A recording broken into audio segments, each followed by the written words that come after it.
No, I'm sure it's just like a case. Okay, I just want to finish up with a short resume where yesterday I was talking about trends and some future technologies that were coming up. So I'd like to go back to the future now. And really, we might not have much of a future if we're looking at current predictions at the moment from the Masonian calendar, which tells us that we're all going to die in 42 days, 1,025 hours, and it's ticking down nicely. So we might not actually have much of a future to actually consider any of this information. So, but assuming that we do, and ignoring our total destruction of life on this planet at the moment, can we be optimistic about some of the technologies and things that are coming out in the future?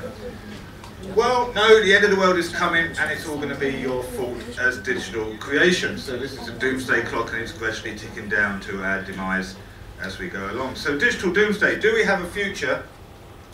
And I predict that new developments in technology have the potential to end life or civilization on Earth as we know it. But how can this be? So what I'm going to do is discuss 6 ways in which what we're teaching you at this particular university are going to mean that you're going to cause the end of the world as we know it. So really?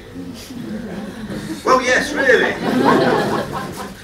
But let's have a reality check here, because this is actually going to happen. So we want to be aware of the law of unintentional consequences.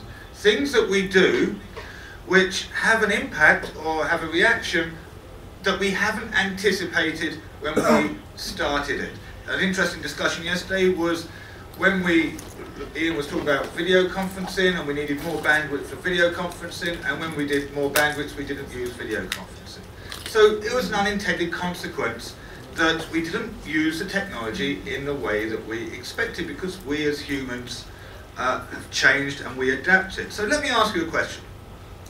If you're a cyclist, or if you're not a cyclist, but should cyclists wear crash helmets? And if they do wear crash helmets, will it lead to less fatalities and injuries? So who thinks cyclists should wear crash helmets? Who thinks that if they do wear crash helmets, it would mean less injuries and less fatalities as well? Probably about the same amount. So in 1990, this is a statistic that goes across many cities, but in 1990 the Australian state of Victoria made crash helmets mandatory. And the evidence is there that there was an immediate reduction in head injuries from cyclists when they had accidents. But there was an immediate reduction in the number of people who are actually cycling, because it's uncool in Australia to wear a crash helmet. And so the reduction in the people cycling would automatically mean that there would be fewer people having head injuries and crashing on their bikes. The consequence of people not cycling will mean that the cost of repairing injured cyclists will be a fraction of the cost of treating people with cardiovascular injuries and lack of fitness and obesity from not doing fitness activities. So the law of unintentional consequences has reduced by restricting people using a particular technology, restricting them from using it, which creates a reduction in injuries, but the unintentional consequence is that it will actually cost more for medical treatment of people in later years. So we're going to look at 6 scenarios which are going to mean the end of the world. I've got a nice picture. It's not very dark in here, we'll have to turn some lights off.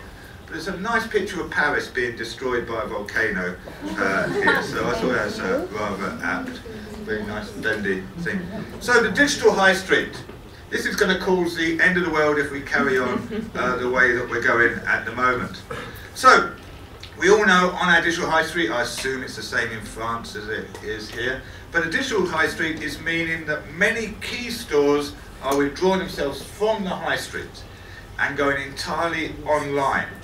It's very good for a big brand like Dixon's to be entirely online because it's a brand that everyone knows, but if you're a small little shop going online, you don't often get much benefit from it. So how do people know that you're there? But they still close down their shops on the high street. The only shops that are going to survive in the future are shops that will be service-based. You have to go to a hairdresser. So, and you will want to go to Starbucks to get a cup of coffee. You're not going to order your Starbucks coffee online because it's not going to be very nice when it gets there. So you need to have products which are only going to survive on the high street where you need an immediate response from, or for things where people can't wait for a delivery of a product. So the problem with shopping is shopping is an essential social activity for many people. It gives an experience of things that you don't get online. And you can, Ernest Adams talked about impulse buying. We will lose illustrations of that. But the problem with the social activity is that people become less social. They don't go out so much. They become more insular. And communities will start to collapse. And that will start to create a huge deficit to any community base, especially in inner cities where people don't meet each other, they don't know each other, they don't interact with each other apart from online, and that can cause total social unrest.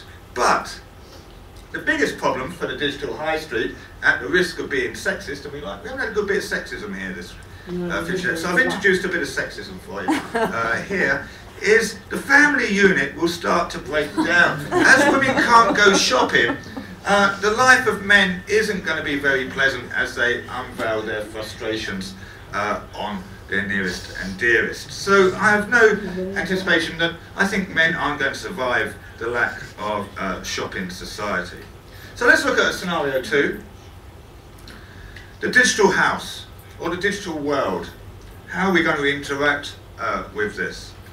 So the development of the digital world is about interactive houses, interactive environment, interactive equipment, and this can start to be an invasion of your personal privacy. You will start to wear wearable computers. Very nice to look at tactile computers. You're going to start wearing all your devices. You're not going to have a phone device possibly in the future. But this is going to be digital. Your house is going to be digital. It's going to know when you walk into it. We talked earlier about IPTV and facial recognition systems on TV to deliver adverts. It will know when you're in the room. It will turn lights on automatically. When your child comes in the room, it will turn off the porn. And you can have lots of benefits for it. But that's all going to be data.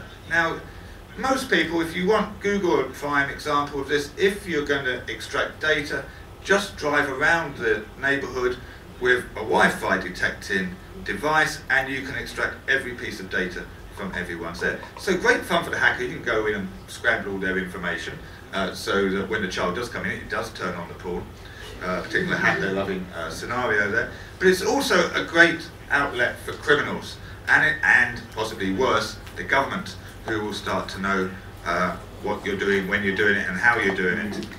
So there's devices coming out all the time that enable us to control our personal life and our private life in houses and outside, with things like this which will help control the temperature in your house so it's warm when you come on. I remember we used to have things called timers on central heating, and you know at 5 o'clock I'm roughly going to come home, and it will tick in the central heating at 4:30, so it's nice and warm when I'd arrive.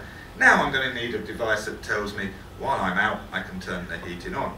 But we're going to have all sorts of things to automate our life, and automation is going to become a problem and control. There's lots of, this is one of the leading websites on equipment you can use to make your digital house, where you can have different sensors and different things going on around it, all sorts of funky stuff from there. You can go to their Vesternet, lovely stuff, some real fantastic gadgets if you like gadgets, but some scary stuff as well. But what happens when the computer says no?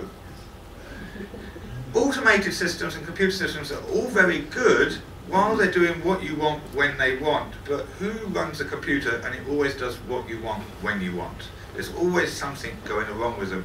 And having things not turn on or not work can be particularly restricting. So just turning computers on at times, you might just have trouble just turning it on, you have to give it a few goes.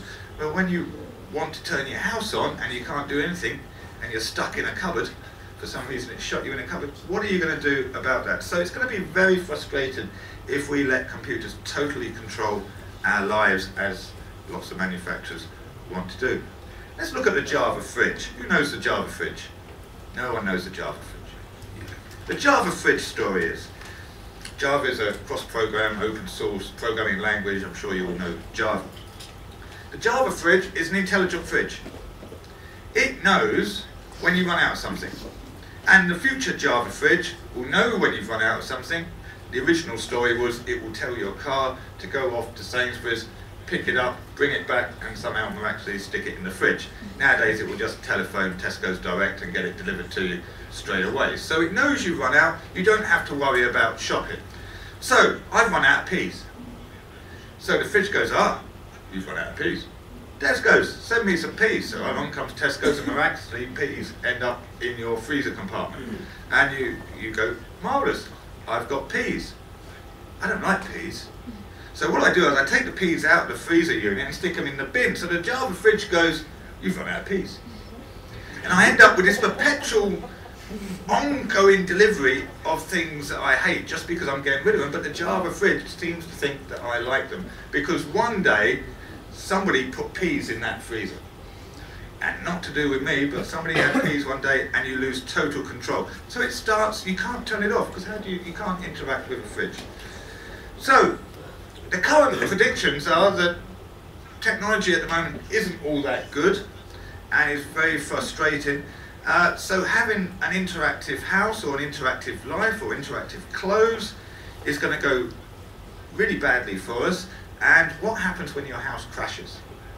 You know what happens when a car crashes? What's going to happen when a digital house crashes? What are you going to do? What kind of problems are you going to have? Now, we've all watched WALL-E. This is a prime example of having a digital life where everybody doesn't need to do anything. They all sit on these chairs, they drink huge vats of fizzy drinks and eat burgers all the time. And that's what happens when digital life takes over and automation takes over, where you don't actually have to do anything. So it's a good example. If you haven't seen it, thoroughly recommend it. And wearable computers are coming out. This was last week in the Metro. So, and the one thing they're talking about wearable computers already is what can the government do to monitor this? What is this going to affect? They're going to be able to spot everything. If you've got a Wi-Fi device, you can be tracked everywhere. You've all got GPRS all over. Anyone can find out where you are at any particular time. Everything you wear will be giving information out about who you are and what you're doing. So you going into Ann Summers to buy a load of condoms is a big problem. Get you in a lot of trouble for that, especially when I borrow your jacket tonight. So it's a real big problem, and they're talking about it all the time. So even this was just last week.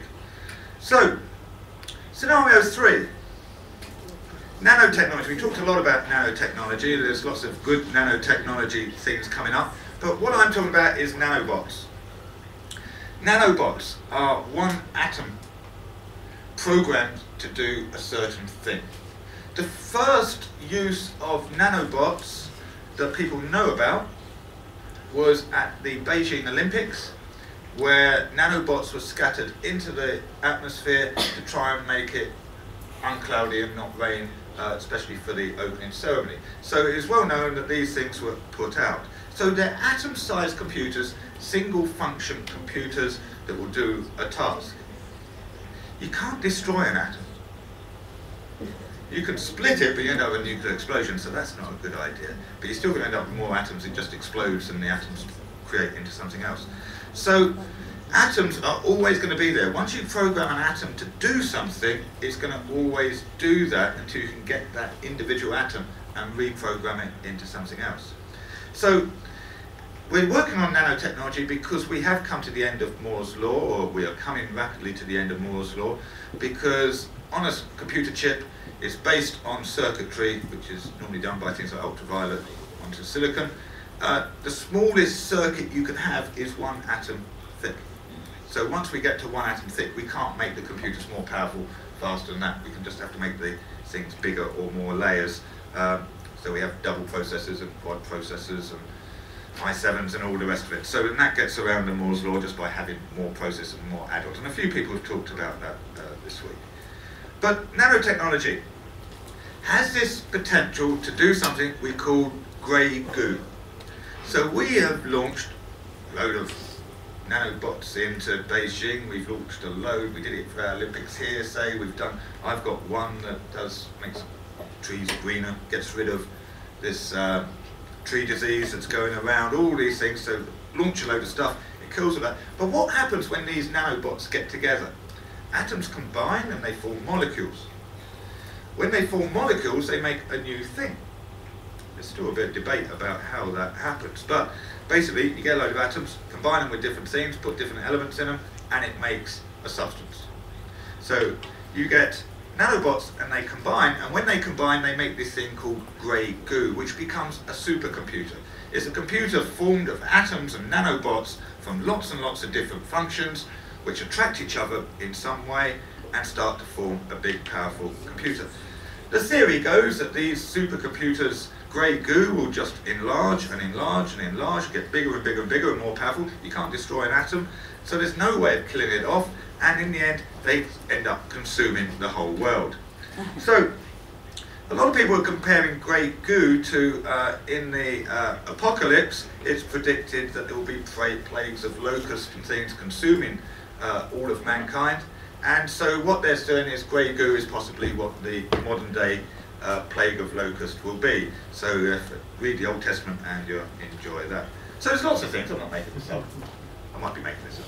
There's truth behind the grey goo, so there's lots of stuff around the internet that describes grey goo and the nanobot technology that's going on there. So people are making these nanobots have a lot to pay for, and I like this sign.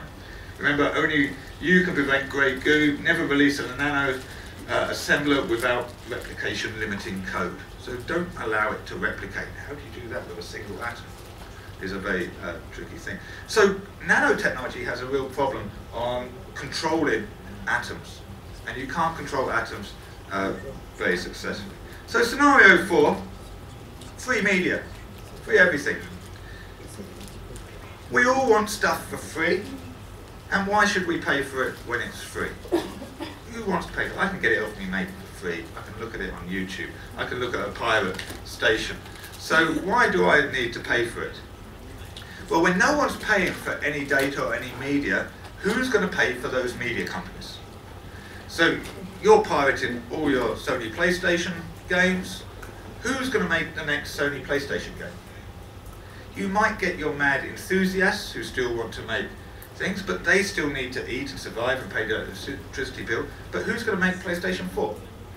So you suddenly come to a problem where all the big media companies, pay-to-view media companies, can't afford to exist. They're not a charity. They need to have some kind of monetization of it. So media companies are one of the biggest industries in the world. It's one of those big industries that give us a feel-good factor. They give us something that we want, which is why it's so big. If it wasn't what we wanted, it wouldn't be done. It gives us a huge range of choice. Because we're paying for it, we can have lots of different outlet channels, which we can choose what ones we like and what ones we don't like. We looked at the Animal Planet scenario yesterday.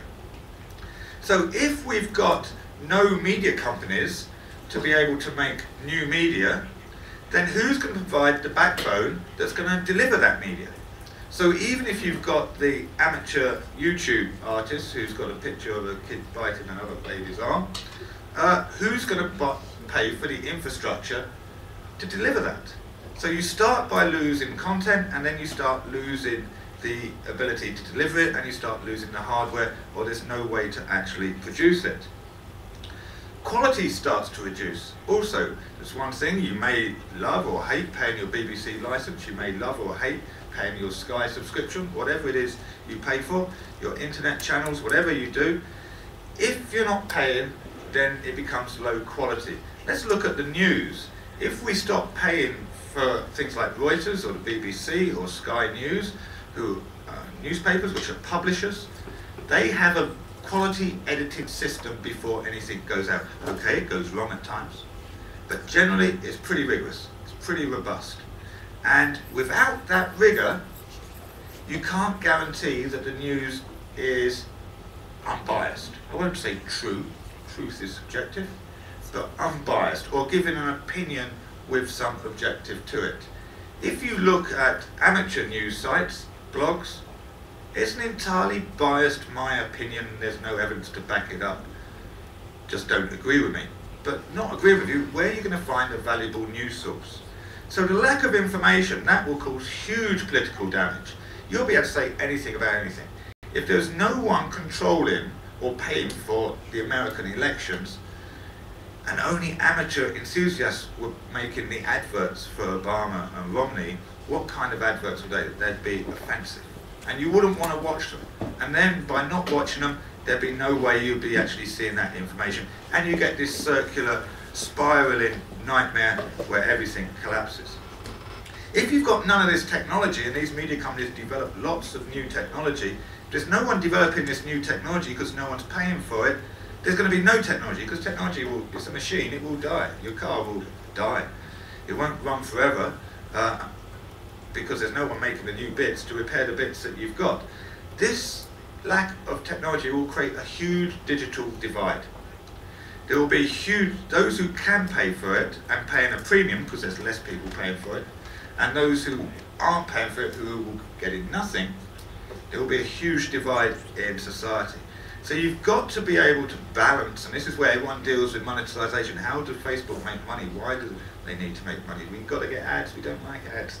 But how are you going to pay for it if you're not going to have that? So without people to fix the problems that you've got, or to monetize it, then no money. Think about what happens in third world countries. Who's going to be shipping them the systems and delivering content to them that they know is viable?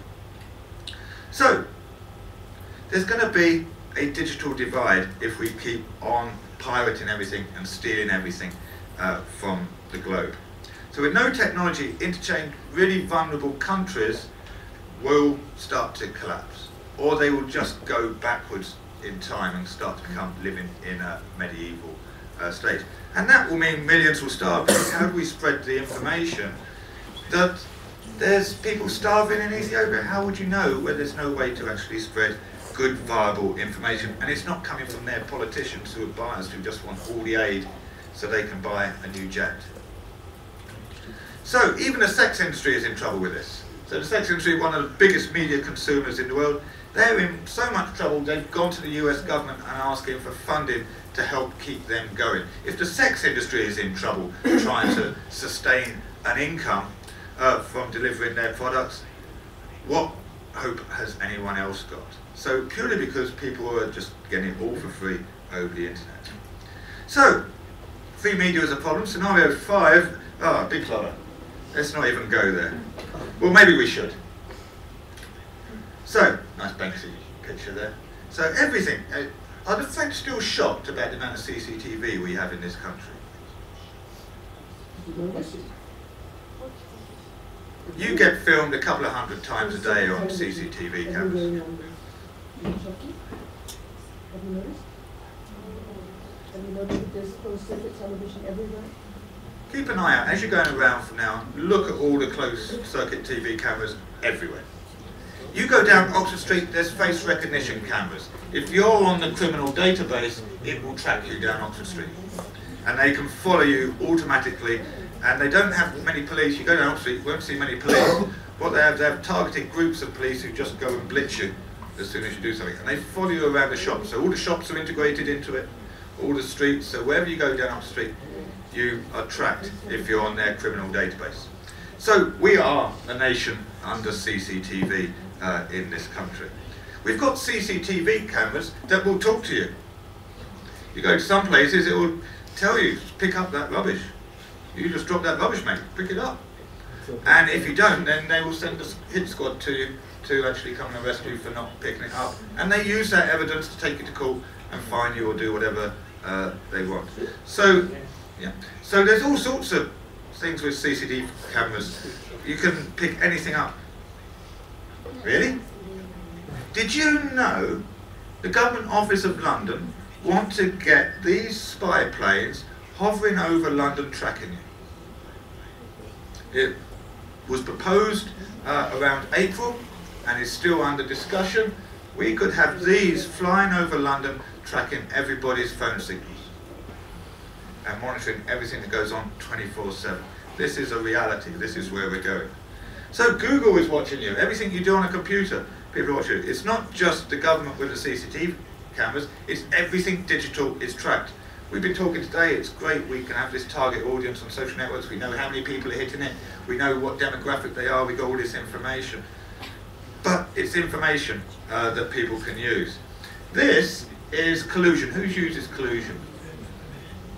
Collusion monitors people who are tracking you on the internet. This was 2 hours of my internet work. The items with logos are sites that I visited.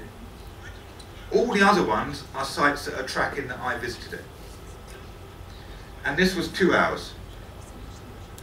I did one for a week and it pretty much just filled the whole screen of things that you do. It's a Firefox plugin, just Google Firefox collusion. You can just install it as a little app into your Firefox.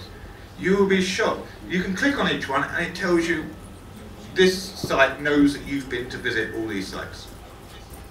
And it just tracks it, and that's used to gain information about your user profile. Everything's there. I don't know what those two on the right are. I don't know what I clicked on to get those. They're quite removed. But just think, there's very few sites I've actually been to, but a lot of people are tracking it. What's being developed is what we call a digital Magna Carta. We need to establish what our digital rights are. And there's a big discussion about we need a new Magna Carta. For the French, the Magna Carta was our freedom of rights when we became not governed by the royalty anymore. We didn't quite become a republic like France, but it was our Bill of Rights like they have in America. So the trouble with digital is governments have a tendency to overreact. So things like the Arab Spring was, whether you look at it good or bad, was controlled by social media.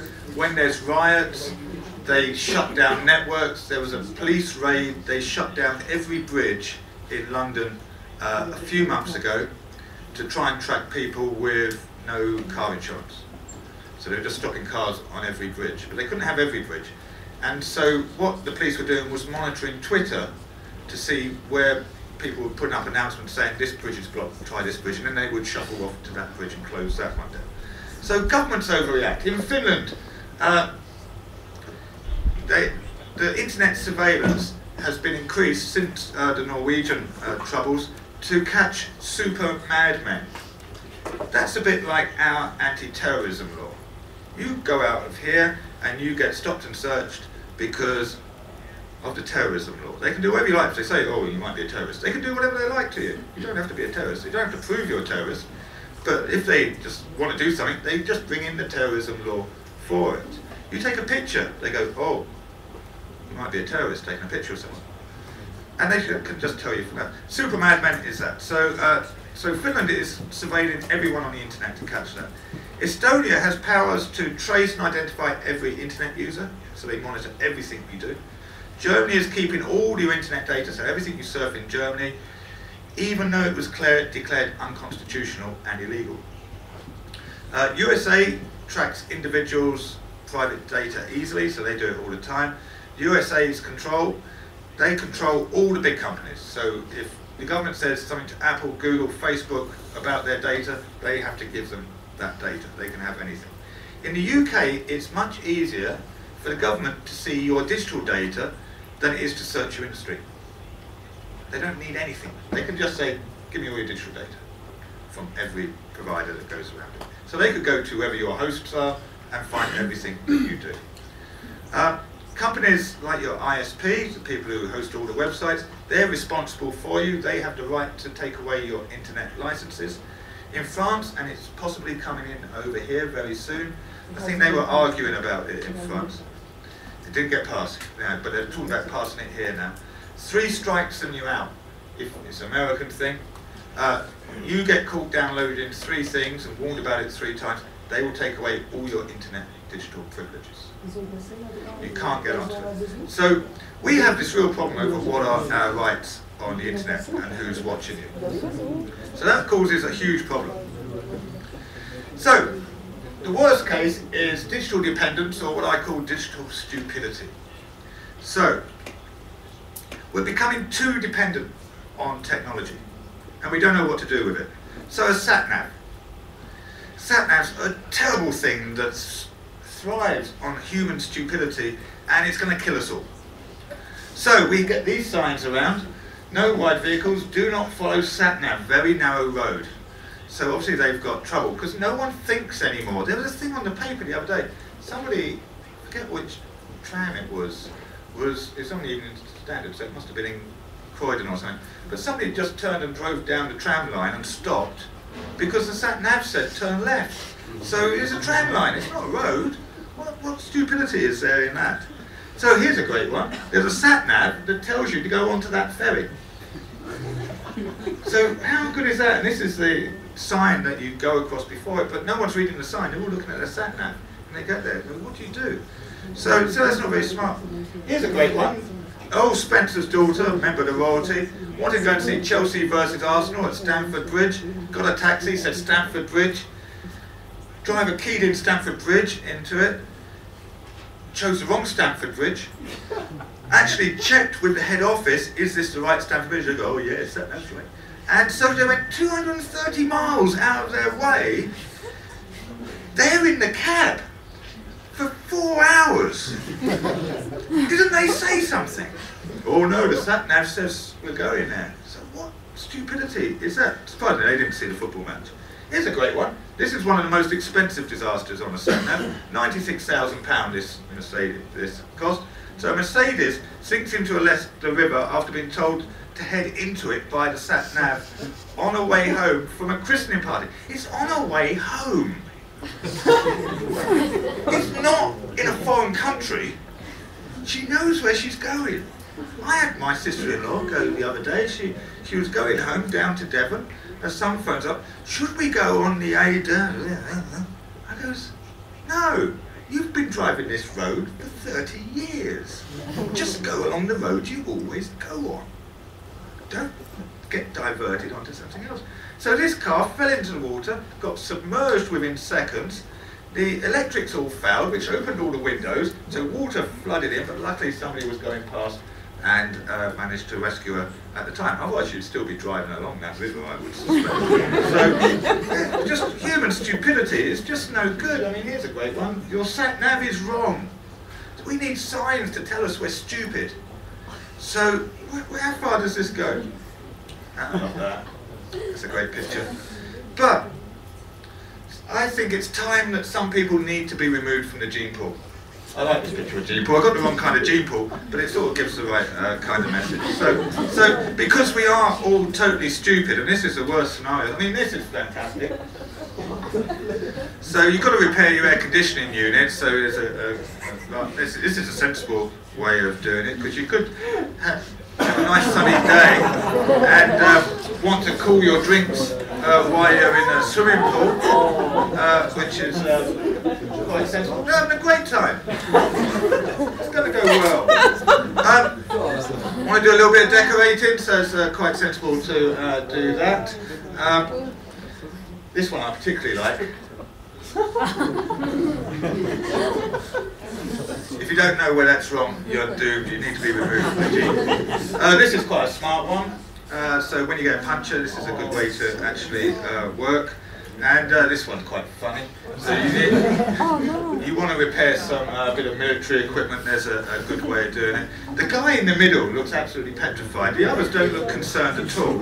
So he's the only sensible one, but I'd be hiding behind a truck. This one amuses me. So what was he thinking?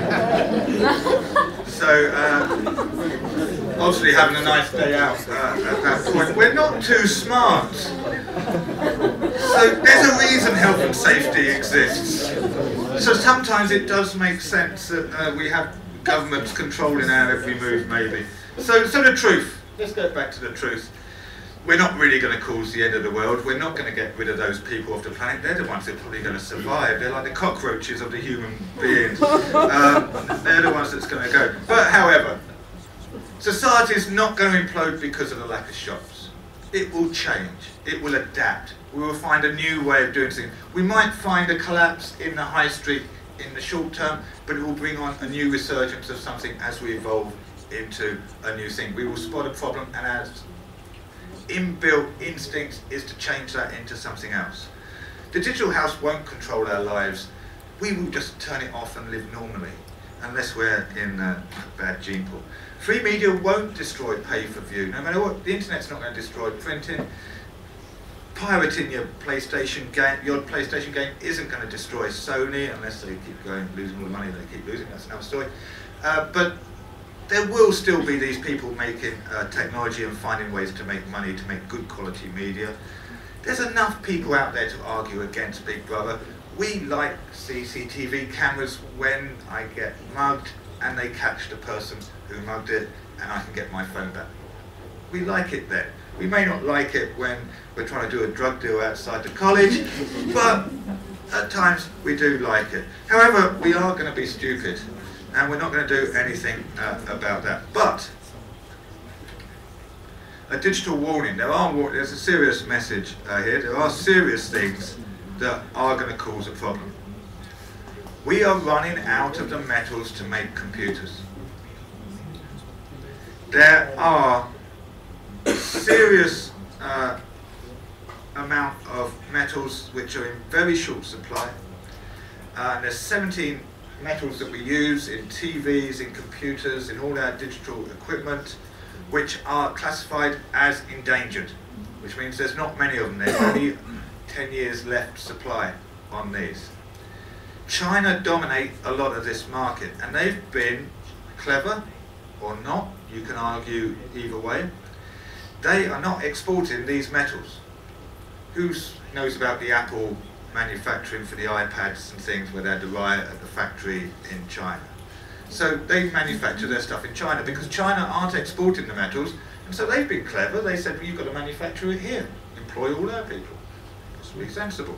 But it creates restrictions. There's only so much capacity and things we can do with it. But we have a real problem on these metals that are endangered, and that's going to cause a real problem on computer supply in the forthcoming decades, until we find some more sources. The recession may be our saviour. The fact that we have a global downturn will mean that we will be buying less of this stuff. So we're not going to be draining the resources quite as quickly as we were a few years ago. So the recession could be quite a useful thing. It might make us reevaluate how we use media and how we use technology rather than allowing it to dominate our lives like we could. The environment is a really big issue. The computer industry currently isn't being slaughtered by the environmentalists. Ian opened up this discussion yesterday, but it will. If you perform 2 Google searches, it's the same carbon footprint as boiling your kettle. If you look at your electric meter, when you boil a kettle, it goes ballistic.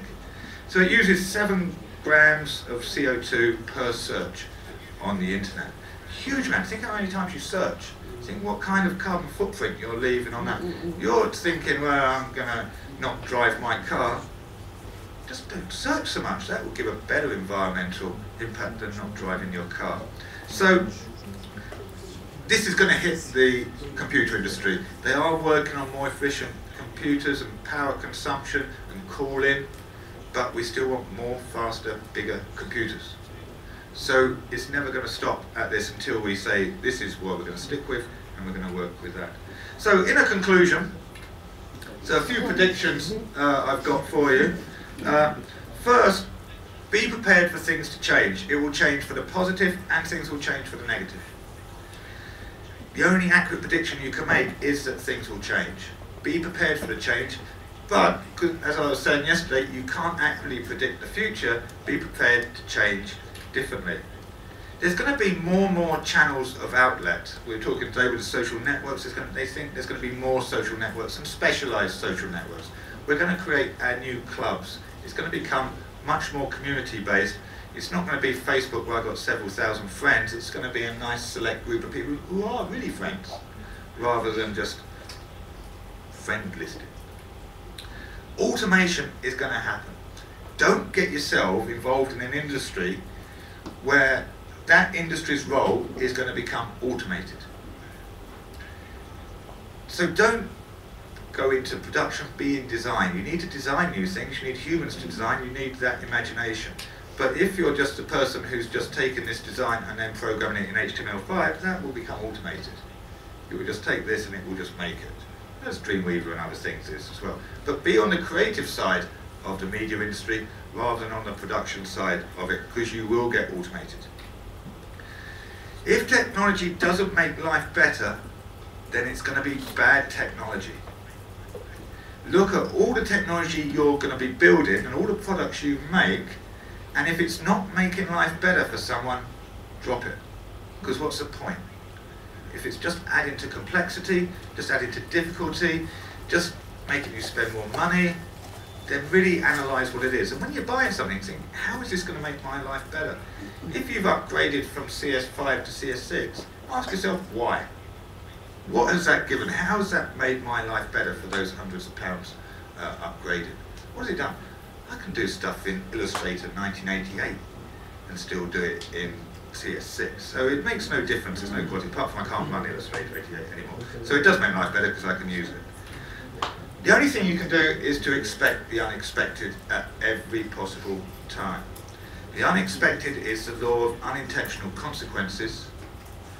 Look at that, think beyond what the benefit of this is going to be. Look at always the negative sides of everything you produce.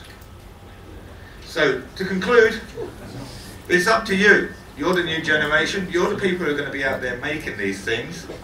If you make life worse, it's your own bloody fault.